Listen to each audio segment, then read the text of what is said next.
প্রিয় ছাত্রছাত্রী, আজকে আমরা যে বিষয়টা নিয়ে আলোচনা করব সেটা হচ্ছে এনআরটি এবং সিআরটি। এবার এই এনআরটি অর্থাৎ যার ফুল ফর্ম হচ্ছে নর্ম রেফারেন্স টেস্ট, আর সিআরটি যার ফুল ফর্ম হচ্ছে ক্রাইটেরিয়ান রেফারেন্স টেস্ট। তো আলোচনার শুরুতেই আমরা একটু জেনারেলি জেনে নেব যে এনআরটি এবং সিআরটি বিষয়টা কি। তো এই এনআরটি কি? নর্ম রেফারেন্স টেস্ট হচ্ছে টেস্ট আমরা কখন অ্যাপ্লাই করি। আমরা জানি ইভ্যালুয়েশনের ক্ষেত্রে কোনো কিছু ইভ্যালুয়েট করতে গেলে, অর্থাৎ আমাদের স্টুডেন্টদের পারফরমেন্স লেভেল যখন আমরা ইভ্যালুয়েট করব, তখন আমরা তার একটা পদ্ধতি হচ্ছে টেস্ট অ্যাপ্লাই করা। তো এখানটা এই যে নর্ম রেফারেন্স টেস্ট যেটা বলা হয়েছে, এই নর্ম রেফারেন্স টেস্ট কি না, এখানটায় যে টেস্টটা অ্যাপ্লাই করা হচ্ছে সেটা একটা নর্মের বেসিসে, আর সিআরটিতে কি হচ্ছে একটা ক্রাইটেরিয়ান, তার বেসিসে আমরা টেস্ট অ্যাপ্লাই করছি। নর্ম রেফারেন্স টেস্ট এটা সাধারণত কি করি আমরা, যে না এখানে নর্মটা কি, নর্মটা হচ্ছে যে কোনো একজন স্টুডেন্টের পারফরমেন্স লেভেল বাকি স্টুডেন্টদের, তার সাথে যে স্টুডেন্টরা আছে তাদের তুলনায় তার পজিশনটা কোথায়, অর্থাৎ সে বাকিদের তুলনায় কোন অবস্থানটায় আছে, তার রিলেটিভ পজিশনটা কি আছে, সেটা যখন আমরা নির্ণয় করতে যাই তখন আমরা সাধারণত নর্ম রেফারেন্স টেস্ট অ্যাপ্লাই করি। আর ক্রাইটেরিয়ান হচ্ছে যে এখানটায় কি করা হয় না, এখানে ক্রাইটেরিয়ান রেফারেন্স টেস্টে এখানটা একটা ক্রাইটেরিয়া ফিক্সড করা হয়, অর্থাৎ তারা এতটা পরিমাণ জানবে। এবার এই যে এতটা পরিমাণ জানবে, এই টেস্টটা অ্যাপ্লাই করলে পরে তারা যখন সেই লেভেলটাকে ক্রস করতে পারবে, একটা ক্রাইটেরিয়াকে ক্রস করতে পারবে, একটা ক্রাইটেরিয়া ফুলফিল করতে পারবে, তখনই আমরা বলবো যে হ্যাঁ, সে আপ টু দ্য মার্ক। অর্থাৎ সিআরটি ক্রাইটেরিয়ান রেফারেন্স টেস্ট হচ্ছে যে নির্দিষ্ট ক্রাইটেরিয়া কোনো একজন স্টুডেন্ট বা কোনো একজন পারফর্মার সে কমপ্লিট করতে পারছে কিনা, সেটাই আমরা সাধারণত দেখি হচ্ছে সিআরটি বা ক্রাইটেরিয়ান রেফারেন্স টেস্টের ক্ষেত্রে। খুব সাধারণভাবে যদি আমরা জানতে চাই যে এই এনআরটি আর সিআরটি বিষয়টা কি, তাহলে আমরা খুব সাধারণভাবে এই কথাটা বলতে পারি যে আমরা স্কুল কলেজে সাধারণত স্টুডেন্টদের ইভ্যালুয়েট করার জন্য কোনো একটা কোর্সের শেষে তাদের ইভ্যালুয়েশনের ক্ষেত্রে আমরা যে টেস্ট অ্যাপ্লাই করি তার ধরনটা হচ্ছে এনআরটি। অর্থাৎ এখানটায় আমরা কি দেখি, যে না এখানটায় দেখি যে সমস্ত স্টুডেন্টরা সেই প্রতিযোগিতায় অংশগ্রহণ করলো, অর্থাৎ কোর্সের পরে যে পরীক্ষাটা, যে টেস্টটা তারা অ্যাপ্লাই করলো বা যে টেস্টের সম্মুখীন তারা হলো, সেখানটায় কোনো একজন স্টুডেন্টের লেভেল বাকিদের তুলনায় কোন জায়গাটায় আছে, অর্থাৎ তুমি তোমার বন্ধুদের তুলনায় তোমার রিলেটিভ পজিশনটা কোথায়। আর সিআরটিতে কি করা হয়, সিআরটিতে এই জিনিসটা দেখা হয় না। সিআরটিতে দেখা হয় যে ক্রাইটেরিয়াটা ফিক্সড করা হয়েছে, সেই ক্রাইটেরিয়া তোমাদের মধ্যে যতজন ছাত্রছাত্রী আছে তাদের মধ্যে কে কে বা কতজন সেই ক্রাইটেরিয়াটাকে ফুলফিল করতে পারলো। দেখো এখানে নর্ম রেফারেন্স টেস্ট বা এনআরটির একটা সংজ্ঞা তুলে ধরা হয়েছে এবং পরবর্তীতে বিখ্যাত কিছু ব্যক্তিদের তাদের সংজ্ঞা, তারা যা সংজ্ঞায়িত করেছে সেটাকে তুলে ধরা হয়েছে। কি বলা হয়েছে, norm reference test is the test which usually uses to rank the entire set of examinees in order to make comparison of their performances relative to one another. Many standardized educational tests are NRTs. তাহলে কি বলেছে, যে না nRT কখন apply করা হয়, nRT সাধারণত apply করা হয় to rank the entire set of examinee. অর্থাৎ ধরো 50 জন বা 100 জন কোনো একটা পরীক্ষায় তারা বসেছে, সেখানটায় এই 100 জনের মধ্যে কার পজিশন কোথায় আছে, রিলেটিভ পজিশন কোথায় আছে, সেটা এই এনআরটির সাহায্যে কি করা হয়, সেটাকে নির্ণয় করা হয়। এখানটায় দেখো তোমাদের ব্রাউন একটা 1976 উনি একখানা, ব্রাউন এবং অন্যান্যরা একটা সংজ্ঞা দিয়েছে, বলছে nRT is an approach of evaluation through which a learners individual relative rank is compared to other student in the classroom। অর্থাৎ ক্লাসরুমে কোনো একজন ব্যক্তিগত বা নির্দিষ্ট কোনো একজন ছাত্রের বাকি ছাত্রদের তুলনায় তার পজিশনটা কোথায় বা তার র্যাঙ্কটা কোথায় সেটা নির্ণয় করার জন্য। একই রকমভাবে দেখো দ্বিতীয় ক্ষেত্রেও ব্রাউন এবং অন্যান্যরা আরেকটা সংজ্ঞা তুলে ধরেছেন, যেখানটায় বলেছে norms may be used to compare the performance of an individual or group with the norms group। Norms may be expressed by reference to such factors as age, grade, region and special need group on a test। অর্থাৎ কোনো একটা টেস্টে কোনো একজন বা কোনো একটা গ্রুপের ক্ষেত্রে কি করা হচ্ছে, এনআরটি ইউজ করা হচ্ছে যে কম্পেয়ার করার জন্য কি তাদের পারফরমেন্স লেভেল। এই ক্ষেত্রে নর্মসটা কি হতে পারে বলেছে না, এক্ষেত্রে নর্মসগুলো এই ধরনের রাখা যেতে পারে যে ধরো বয়সের নিরিখে তাদেরকে 100 জনকে আলাদা করা হলো, বা গ্রেডের নিরিখে আলাদা করা হলো, বা তাদের রিজিয়নের নিরিখে বা তাদের স্পেশাল নিডের নিরিখে তাদেরকে আলাদা করা হলো, করে তাদের উপরে টেস্ট অ্যাপ্লাই করা হলো এবং সেখানটায় দেখা হলো যে তাদের রিলেটিভ পজিশনটা কোথায় আছে।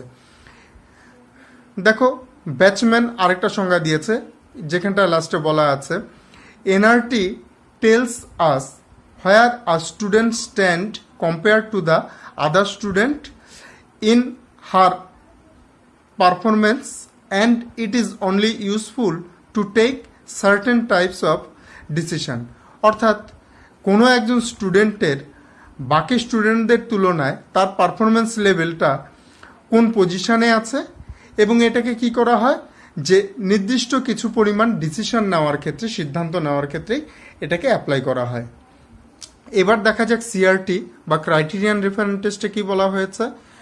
বলেছে criterion reference test is the test which usually uses to make decision about whether or not an examinee can demonstrate mastery in an area of content and competencies। অর্থাৎ কোনো একটা নির্দিষ্ট ক্ষেত্রে বা কোনো একটা নির্দিষ্ট এরিয়ায় কোনো একজন ছাত্র বা স্টুডেন্টরা বা যারা এক্সামিনি আছে তারা সেই বিষয়ের কতটা পারদর্শী হয়েছে, অর্থাৎ তাদের পারদর্শিতা লেভেল সেই আপ টু দ্য মার্ক পর্যন্ত পৌঁছেছে কিনা।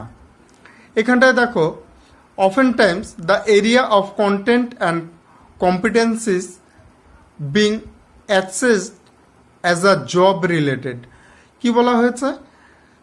তারপরে দেখো most certification and license exams আর সিআরটি। অর্থাৎ এখানটা বলা হয়েছে যে এই সিআরটি যখন অ্যাপ্লাই করা হচ্ছে, সিআরটি কোন ক্ষেত্রে অ্যাপ্লাই করা হচ্ছে, জব রিলেটেড কাজের ক্ষেত্রে। খুব সহজভাবে যদি আমরা দেখি তাহলে দেখো যে আমরা জানি ইউজিসিতে এই যে আমাদের নেট এক্সাম হচ্ছে, নেট এক্সামে এখন কিন্তু একটা কাট অফ মার্ক করে দেওয়া হয়েছে। কাট অফ মার্ক কি করা হয়েছে, যে না একটা নির্দিষ্ট পার্সেন্টেজ ঠিক করা হয়েছে, যে সমস্ত স্টুডেন্টরা সেই পার্সেন্টেজটা, সেই কাট অফ মার্কসটা ক্রস করতে পারছে, ধরে নেওয়া হচ্ছে তারা সেই ক্ষেত্রে সেই বিষয়ে তারা মাস্টার্ড হয়েছে, অর্থাৎ তাদেরকে নেওয়া যেতে পারে, তারা কম্পিটেন্ট। ঠিক আছে, যার জন্য এখানে বলেছে জব রিলেটেড কাজের ক্ষেত্রে বা সার্টিফিকেশান কোর্সের ক্ষেত্রে একই রকমভাবে সার্টিফিকেশান বা লাইসেন্স, যে কোনো ক্ষেত্রে যে লাইসেন্সগুলো দেওয়া হয়, ধরো ড্রাইভিং লাইসেন্সের ক্ষেত্রে তুমি আরেকজনের তুলনায় কতটা ভালো করতে পারলে সেটা দেখা হয় না, দেখা হয় ওরা যে নির্দিষ্ট ক্রাইটেরিয়াগুলো সেট করেছে সেই ক্রাইটেরিয়াগুলো তুমি ফুলফিল করতে পারছো কিনা। যদি পারো তাহলে তোমাকে সার্টিফিকেট প্রদান করা হবে। পরে দেখো এই যে ক্রাইটেরিয়া বলেছে, the word criterion in CRT has been referred in 2 ways in the literature. One criterion refers to the materials being taught in the course। অর্থাৎ তোমাকে যে জিনিস, তোমার কোর্সের মধ্যে যে জিনিস তোমাকে পড়ানো হয়েছে সেই জিনিসের নিরিখে একটা ক্রাইটেরিয়া ঠিক করা যেতে পারে। এখানটা কি হবে, here CRT would access the particular learning points of a particular course or a programme. অর্থাৎ এখানটায় তুমি সেই পার্টিকুলার কোর্স বা যে প্রোগ্রামে তুমি অংশগ্রহণ করেছিলে সেই কোর্স বা প্রোগ্রামে তুমি কতটা পরিমাণ জানতে পেরেছো সেটাই কিন্তু তোমার পারফরমেন্স লেভেলটা এখানটায় এই বিষয়ে দেখা হবে। সেকেন্ডলি কি করা হয়, second criterion is the standard of performance or cut point for decision making that is expected for passing the test or course. অর্থাৎ এখানটা কি করা হয় না, এখানটায় তুমি কতটা জানলে সেটা কিসের নিরিখে নির্ধারণ করা হয় না, এখানটা একটা কাট পয়েন্ট রাখা হয়। অর্থাৎ সেই কাট পয়েন্টের উপরে যারাই স্কোর করতে পারবে তারা সেটাতে কোয়ালিফাই করতে পারবে। Here CRT would be used to access whether student pass or fail at a certain criterion level or cut point। এটা বন্ডের মত অনুযায়ী এই দুটো ভাগ করা হয়েছিল। এখানে কি বলা হয়েছে না, বলা হয়েছে যে এই কাট অফ পয়েন্টটা স্টুডেন্টটা পাস করতে পারলো, অর্থাৎ সেটাকে ফুলফিল করতে পারলো না সেটা ফুলফিল করতে ব্যর্থ হলো, তার নিরিখেই কিন্তু এখানটায় ডিসিশনটা নেওয়া হচ্ছে। এখানটায় দেখো সিআরটির কিছু সংজ্ঞা তুলে ধরা হয়েছে। ব্রাউন 76 এবং অন্যান্যরা একটা সংজ্ঞা তুলে ধরেছে, বলেছে CRT is an approach of evaluation through which a learners performance is measured with respect to the same criterion in the classroom. অর্থাৎ এন্টায়ার ক্লাসরুমে একটা ক্রাইটেরিয়ান রাখা হয়েছে, সেই ক্রাইটেরিয়ান বেসিসে লার্নার কি করতে পারলো, তার পারফরমেন্স লেভেলটা মেজার করা হলো। নেক্সট কি, ব্যাচম্যান এবং অন্যান্যরা আরেকটা সংজ্ঞা দিয়েছেন, বলেছে CRT tells us about a student's level or proficiency in or mastery over a set of skills and helps us decide whether a student need more or less work over a set of skill, saying nothing about the student's place compared to the other student। অর্থাৎ কোনো একজন student অন্যান্য স্টুডেন্টের তুলনায় কোন পজিশনে আছে সেটা কিন্তু সিআরটির দ্বারা বলা যাবে না। এখানটায় শুধু দেখা হবে যে নির্দিষ্ট কিছু স্কিলগুলো, সেই স্কিলগুলোতে সে মাস্টারি হয়েছে কিনা বা তার পারদর্শিতা level up to the point বা আপ টু দ্য মার্ক পর্যন্ত পৌঁছেছে কিনা, শুধুমাত্র সেটাই দেখা হবে। এখানটায় লক্ষ্য করো ওদের কিছু সিআরটি আর এনআরটির ক্যারেক্টারিস্টিক্সের তুলনা একটা তুলে ধরা হয়েছে, যেখানে কি বলা হয়েছে দেখো, সিআরটি কি বলেছে, পারফরমেন্সের বেসিসে each student is independently accessed. অর্থাৎ এখানটা প্রত্যেকটা স্টুডেন্টকে আলাদাভাবে অ্যাক্সেস করা হয় যে তারা প্রত্যেকেই সেই লেভেলটা পর্যন্ত পৌঁছতে পারলো কিনা। এনআরটিতে কি করা হচ্ছে, judged on the basis of other students performance. অর্থাৎ এখানটায় জাজমেন্টটা কিভাবে করা হচ্ছে যে না, অন্যান্য স্টুডেন্টের তুলনায় ওই নির্দিষ্ট স্টুডেন্টটার বা তোমার পজিশনটা কোথায় আছে। কম্প্যারিজন কি করা হয়, ইট ডাজ নট কম্পেয়ার, সিআরটিতে it does not compare the student's performance with other student. এখানটায় কোনো একজন স্টুডেন্টের অন্যান্য স্টুডেন্টদের তুলনায় তার পারফরমেন্স লেভেলের বিচার করা হয় না, কিন্তু এনআরটিতে এই বিচারটা করা হয় যে তার পারফরমেন্স লেভেল কম্পেয়ার করা হয় যে অন্যান্যদের তুলনায় কোথায় আছে। অবজেক্টিভ কি বলেছে, ইটস মেইন অবজেক্টিভ, সিআরটিতে its main objective's to help students learn without getting question about grade.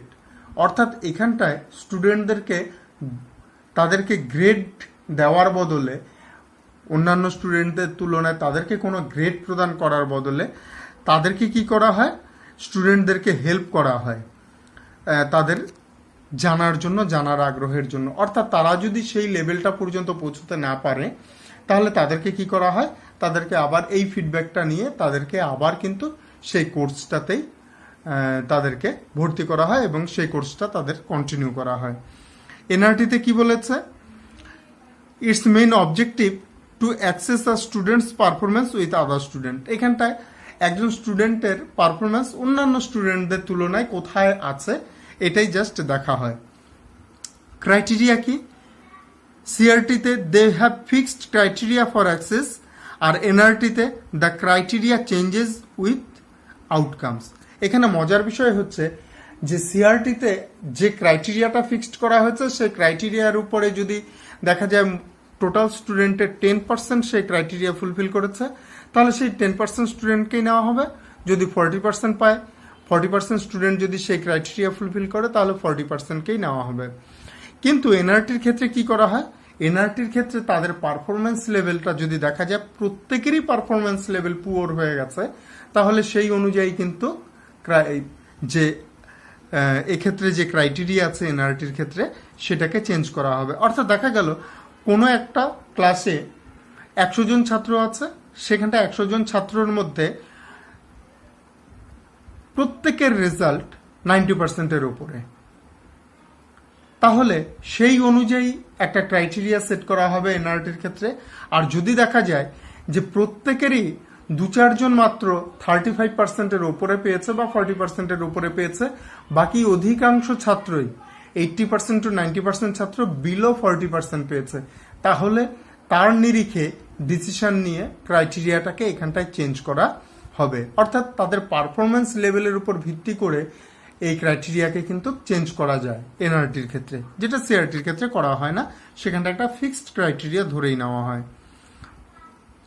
Result can be derived quickly সিআরটির ক্ষেত্রে, কারণ এখানটায় কোনো কম্প্যারিজনের ব্যাপার নেই, জাস্ট কাট অফ মার্কটা ক্রস করতে পারলো কিনা, কাট পয়েন্ট ক্রস করতে পারলো কিনা সেটাই দেখা হয়। আর এখানটায় কি করা হয় এনআরটির ক্ষেত্রে, takes little time to derive a result, অর্থাৎ এখানটায় রেজাল্টটা তৈরি করতে গেলে একটু সময়টা বেশি লাগে।